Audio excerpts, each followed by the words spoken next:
All right, today we're jumping into a story that is just epic.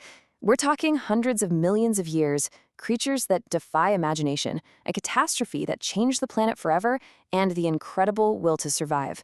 This is the saga of the reptiles, from the time they ruled the world to how they're hanging on today.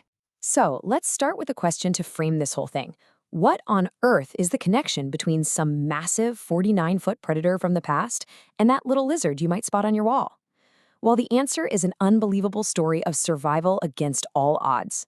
Okay, so our story has to begin with the undisputed kings of the ancient world. For about 170 million years, and that is a number that's almost impossible to wrap your head around, dinosaurs, the terrible lizards, weren't just another animal on the planet. They were the planet. To really get it, you gotta think in deep, deep time. Their reign covered 3 whole geological periods. It all kicked off in the Triassic, with the first dinos just starting to emerge. Then came the Jurassic. Yep, the age of the giants we all know and love. And it all wrapped up in the Cretaceous, a time when they were incredibly diverse. But it was also, well, the beginning of the end. You know, to picture their world, you just have to appreciate how wonderfully strange these animals were. I mean, take the Stegosaurus. Here's a 2.2-ton plant eater, but its brain was famously tiny, about the size of a walnut. But its real power, that was in its tail, swinging these huge 2-foot-long spikes. What a wild and unique design. And when we talk about dinosaurs, the sheer scale is just mind-bending. 110 tons. That's the estimated weight of an Argentinosaurus. To put that into perspective for you, that's like taking a herd of 15 modern elephants and packing them into one animal. This was one of the heaviest things to ever walk on land, period. So how in the world do scientists sort through all this amazing diversity? Well, one of the main ways is actually by looking at their hips.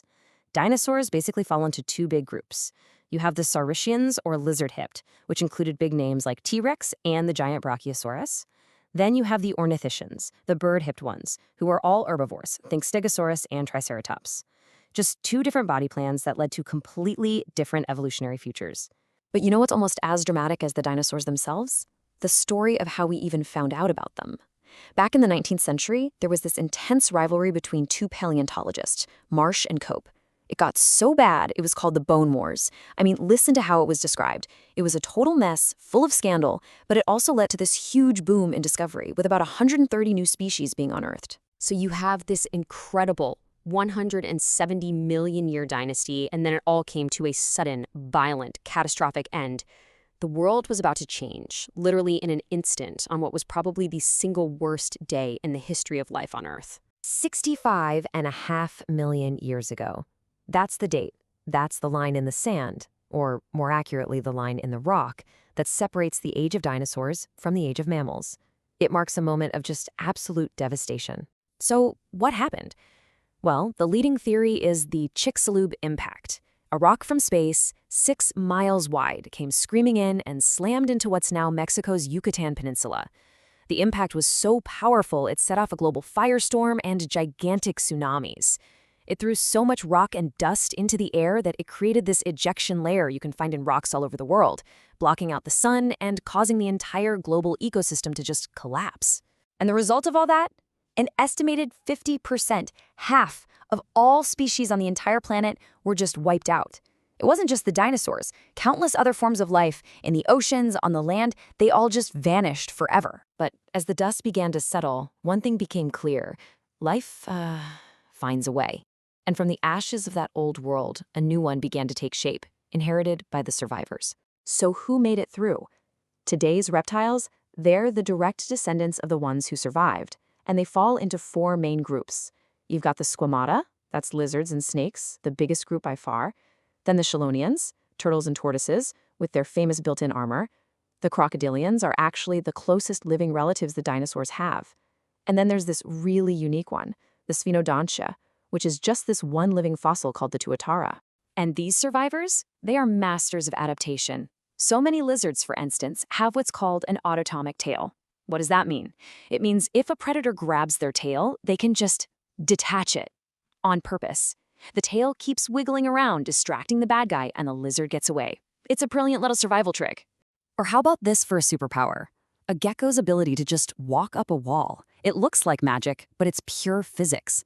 Their feet are covered with millions of microscopic little hairs, and each of those hairs splits into 1,000 even smaller tips.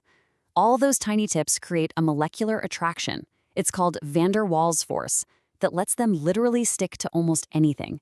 It's an evolutionary superpower engineered on a nanoscale. And all of this brings our story right up to today.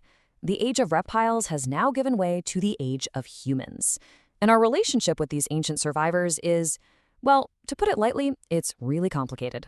For a huge chunk of human history, we looked at reptiles with complete awe. I mean, we worshipped them.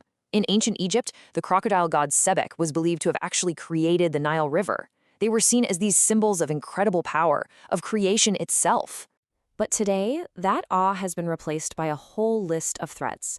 And to be blunt, they're mostly from us. As our world gets bigger, theirs gets smaller. We're destroying their homes for our cities, hunting them for their skins, polluting their world, and introducing new predators they're just not equipped to handle. And this threat isn't just some abstract concept. It's real. Take a look at this data. It shows the number of sea turtles accidentally caught by just one type of fishing in the Atlantic. You can see how that number just skyrockets in only a few years. It's a pretty stark picture of the pressure we're putting on these animals. So we're left with this really stunning thought. These animals, these creatures, are the descendants of lineages that survived one of the worst things to ever happen to planet Earth. They survived a planet-killing asteroid.